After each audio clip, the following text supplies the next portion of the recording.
long hai ku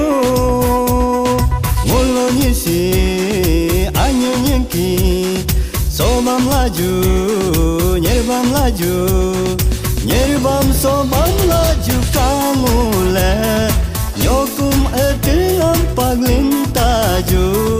nyerbam sobam laju kamu le nyokum da pongam jolin taju nyokum haiku you long haiku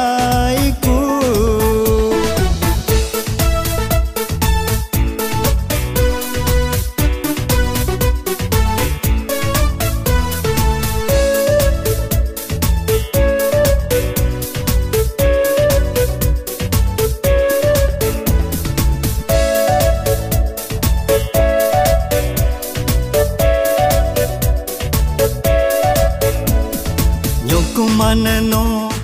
lakci piang lang be dari ma beka so dari to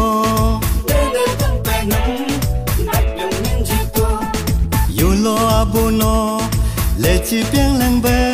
samreng ma beka so samrik to nyoko maneno lakci piang lang be dari ma beka so dari to yulo abuno leci piang lang be samreng ma beka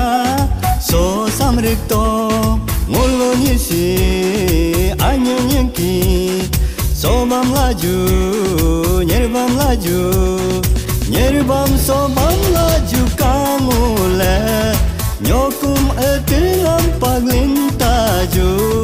nyerbam sobam laju kamu le nyokum da pongam jolin taju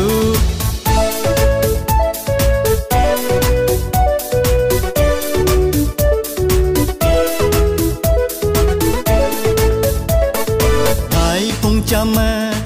gayam chaiku nyoko mane kam eteng lak punga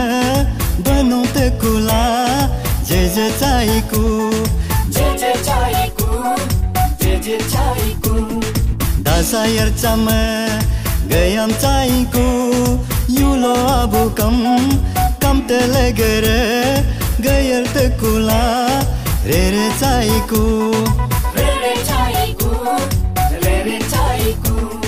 dai pung chama gayam chaiku nyoko mane kam eteng lak punga banong to kula jeje chaiku dasayar chama gayam chaiku yulo abu kam te legere gayar te kula re chaiku ngolo nyisi anyo nyengki sobam laju nyerbam sobam laju kamu le nyokum etingam paglin taju nyerbam sobam laju kamu le nyokum da pongam jolin taju nyokum haiku